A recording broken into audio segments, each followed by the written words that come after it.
নমস্কার বন্ধুরা, মিলিস ওয়ার্ল্ডের নতুন একটি ভিডিওতে তোমাদের সকলকে স্বাগত। আশা করি তোমরা সবাই ভালো আছো। তো আমি চলে এলাম একটা নতুন ব্লগ নিয়ে। ভোরবেলা এখন 4:45 বাজে, তো তাড়াতাড়ি উঠে গেছি। আজকেও ভোর ভোর উঠে টুকটাক ঘরের কাজ বাজ একটু সেরে বেরোবো, যাব বাপের বাড়ি। অনেক দিন পরে মায়ের সাথে, ভাইয়ের সাথে, সবাইয়ের সাথে দেখা হবে বাড়ির। তো তাড়াতাড়ি এই জন্য উঠে পড়লাম। এই যে পুজো টুজো সব হয়ে গেছে, এবার রেডি হব, রেডি হয়ে বেরিয়ে যাব। ছেলেও উঠে পড়েছে, আমি আর ছেলে দুজনেই যাব। রেডি হয়ে গেছি, 6:30 বাজে, আর একটু পরে বেরোবো, ওই 7টা নাগাদ বেরোবো।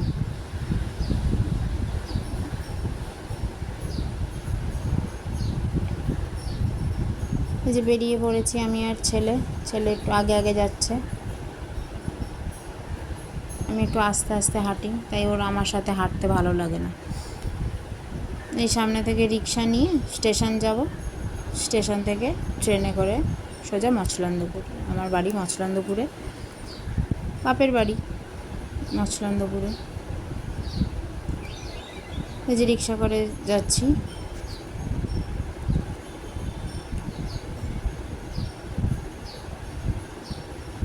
আর এই যে সকালবেলার মানে তাড়াতাড়ি বেরোলাম, যার জন্যে যে গরমটা কম লাগবে সেই বেলা হয়ে গেল, কারণ স্টেশনে এসে শুনি ট্রেনের গণ্ডগোল। কোনো ট্রেন নেই বনগাঁ লাইনে। পাক্কা 2 ঘন্টা বসে থেকে থেকে জাস্ট মাকে ফোন করেছি, বাড়ি চলে যাচ্ছি, আমি আসবো না, ট্রেনের গণ্ডগোল। আর তারপরে মানে বাড়ির দিকে রওনাও দিচ্ছি, এমন সময় ট্রেনের খবর হয়েছে। তো এই যে ট্রেন থেকে একটু লিচুও নিয়ে নিলাম। খুব ভিড়ও ছিল প্রথম দিকে, তো বারাসাত অবধি খুবই ফাঁকা ছিল ট্রেনটা, তারপর প্রচণ্ড ভিড় হয়ে গেল। তো ছেলে বললো একটু লিচু নাও। তো এই যে লিচু টিচু কিনে নেমে পড়েছি, মছলন্দপুর পৌঁছে গেছি। আর দেখো কত লোক নামছে উঠছে, যেহেতু ট্রেনের গণ্ডগোল, সব মানুষ রাস্তায় বেরিয়ে খুব বিপদে পড়ে গেছে। তো যে এবার এখান থেকে ভ্যান নেব, ভ্যানে করে সোজা বাড়ি।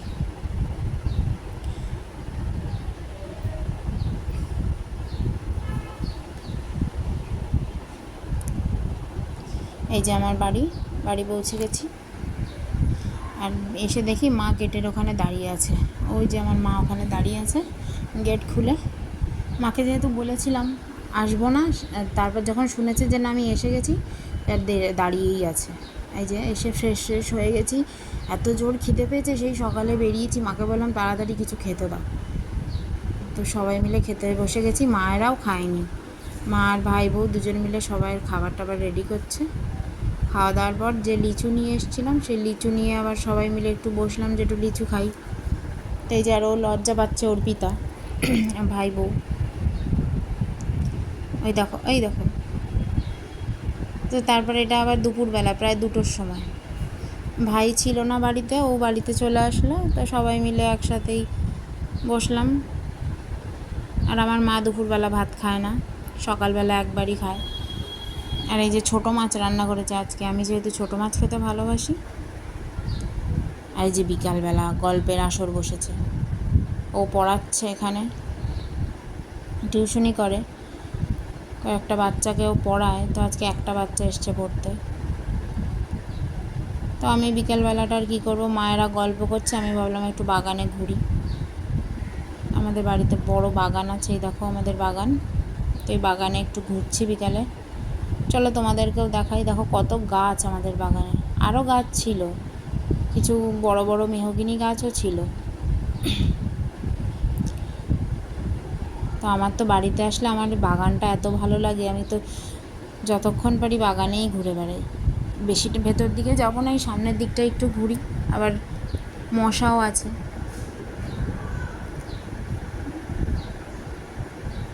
আর এই দেখো আমাদের মাধবীলতা ফুল গাছটায় কি প্রচুর ফুল ফুটেছে, এত ভালো লাগছিল দেখতে, তোমাদেরকে ভাবলাম একটু দেখাই।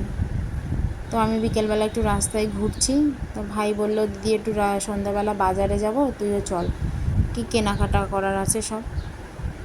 তো এই যে রাত্রেবেলা প্রায় 6:30 7টা নাগাদ বেরিয়েছিলাম। ওই টুকটাক বাজারঘাট করার আছে, ও অনেক কিছু কেনাকাটা করবে। তো আমি অর্পিতা আর ভাই 3জন মিলেই এসেছি। এই যে এখন আর লজ্জা পাচ্ছে না, তখন লজ্জা পাচ্ছিল। এই যে ফলের দোকানে এসেছি স্টেশনে, তো এখান থেকে ফল নেব আর একটু মিষ্টি টিষ্টি নেব, আর মুদিখানার বাজার করবে। তো বাজারঘাট করতে করতে আর বেশি ভিডিও করিনি, বাড়ি চলে এসেছি। বাড়ি এসে আমরা কিছুটা নিয়ে চলে এসেছি আর ভাই কিছুটা নিয়ে আসছে, মানে মাকে দিয়ে দিলাম, মা সব গুছিয়ে রাখছে, মিষ্টি, ফল। আর এই যে রাতের রুটি তরকারি হচ্ছে, ও বাড়ি এসে অর্পিতা বললো ও তরকা বানাবে, তো সব গুছিয়ে রেখেই গেছিলো। আর মা রুটি বেলে দিচ্ছে, আমি বললাম তাহলে দাও আমি রুটিগুলো সেঁকে দিই। তো এই রাতে খাওয়া দাওয়া হচ্ছে। আর মা তো ওইগুলো খাবে না, রুটি ওই জন্য আলাদা গ্যাসে হচ্ছে, তরকা আলাদা গ্যাসে হলো। আমার মা নিরামিষ খায়, মা কিছু খায় না, আর কিছু এই সমস্ত মানে এই গ্যাসেও খায় না, আলাদা আলাদা মায়ের রান্না হয়। তো রাতে সবাই মিলে একসাথে বসে আমরা খেতে বসেছি। আর মা তো খাবে না আমার, মা বোধহয় দুধ রুটি না ছানা দিয়ে রুটি খাবে। তো নিচে খেতেও বসবে না আমাদের সাথে, আলাদা আলাদা খাবে ওই যে। তো আজকের ভিডিওটাও তাহলে এখানেই শেষ করি। কেমন লাগলো আজকের ভিডিওটা আমাকে জানিও, আর যদি ভালো লাগে একটা লাইক করে দিও, আর আমার চ্যানেলটাকে একটু সাবস্ক্রাইব করে দিও প্লিজ সবাই। টাটা।